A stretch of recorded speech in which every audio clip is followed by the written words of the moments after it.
اگر آپ nail polish کے ہی شوقین ہیں تو آپ دن کا ایک بڑا حصہ صبح فجر کی نماز کے بعد لگائیں اور ظہر تک لگائے رکھیں. جب آپ گھر جاتے ہیں کپڑے چینج کرتے ہیں تو اس کو بھی ساتھ ہی چینج کر لیں.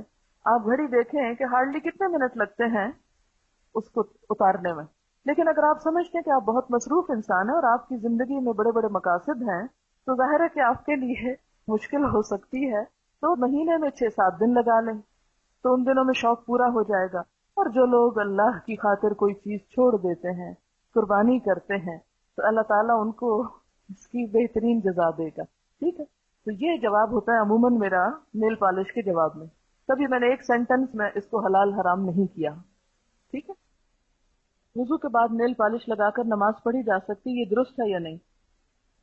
اگر وضو باقی ہے تو پڑھ لیں، اور اگر وضو ٹوٹ گیا ہے تو پھر آپ دوبارہ وضو کرنے کے لیے اسی نیل پالش سے کام نہیں چلا سکتے. بہت سے لوگ یہ کہتے ہیں کہ جیسے وضو کر کے ساکس پہن لیتے ہیں اور اس کے اوپر مسا ہوتا رہتا ہے تو ایک دفعہ وضو کر کے 24 آور نیل پالش پہ مسا ہوتا رہے.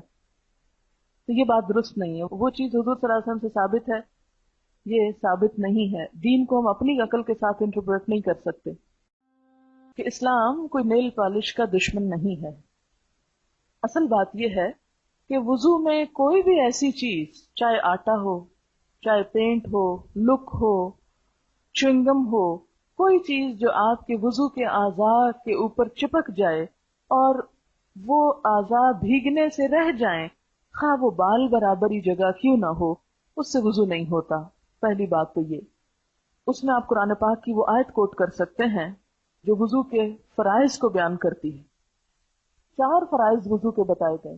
اس کے بارے میں یہ آتا ہے کہ ان میں سے صرف ناخن نہیں، اگر کوئنی بھی خشک رہ گئی، ایڑی بھی خشک رہ گئی تو بھی آپ کا وضو نہیں ہوگا. پھر وہ حدیث کوٹ کریں.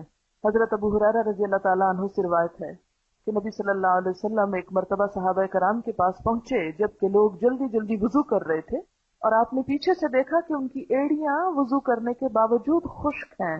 تو آپ نے فرمایا ویل للعقاب من النار، ہلاکت ہے ایڑیوں کے لیے آگ سے. 3 مرتبہ بآواز بلند فرمایا کہ وضو بھی ہو رہا ہے لیکن ایڑیاں خشک ہیں. اور دیکھیں کہ ایک اچھا فقیہ جو ہوتا ہے نا، یا مفتی جو فتویٰ دینے والا ہوتا ہے، وہ ایک بات کے ذریعے اور بہت سی باتیں سکھا جاتا ہے کہ وہ لوگ بھی سن لیں جو وضو میں بے احتیاطی کرتے ہیں. جلدی جلدی وضو کریں گے، آدھی آدھی بازو دھوئیں گے، پیچھے سے کونیاں خشک ہوں گی، ایڑیاں خشک ہوں گی، منہ پہ پانی کے چھینٹے ایسے مار دیں گے جس سے یہ چن یہ سارا کچھ رہ جائے گا. یہ بال آگے آئے ہوئے ہیں تو اس کی بھی پرواہ نہیں. جب آپ دھوئیں تو اچھی طرح مل مل کر دھوئیں تاکہ کوئی حصہ بھی بال برابر بھی خشک نہ رہ جائے، کیونکہ خشک رہنے سے وضو نہیں ہوگا. تو آپ صلی اللہ علیہ وسلم نے ایڑیوں کے خشک رہنے سے ہلاکت کی بات کی، تو چھوٹی سی بات نہیں. دوسری بات یہ ہو گئی.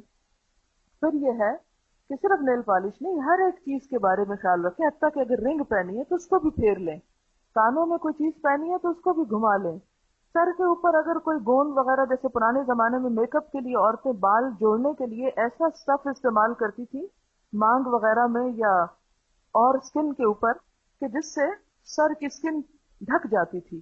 اور مستقل، یعنی جیسے موم ہے تو موم اگر کسی چیز پہ گرے تو نیچے پانی نہیں پہنچتا. تو اس میں صرف وضو نہیں بلکہ غسل بھی نہیں ہوتا.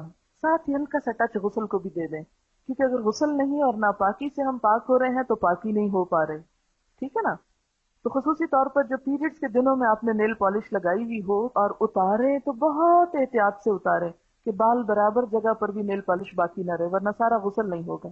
غسل نہ ہوا تو نماز ہی نہیں ہوگی. پھر اگلی بات یہ ہے کہ آپ ایسی چیز کلر لگا سکتے ہیں کہ جس سے کوٹنگ نہ ہو، مثلا مہندی، یا اگر کوئی اور آپ نے ترقی کر کے ایجاد کر لی ہے کہ جس سے کوئی چھلکا اوپر نہیں آیا، تو اس سے آپ رنگ سکتے ہیں بشرطے کہ رنگ نیچرل ہو، ان نیچرل کلرز نہ ہو. تیسری بات یہ کہ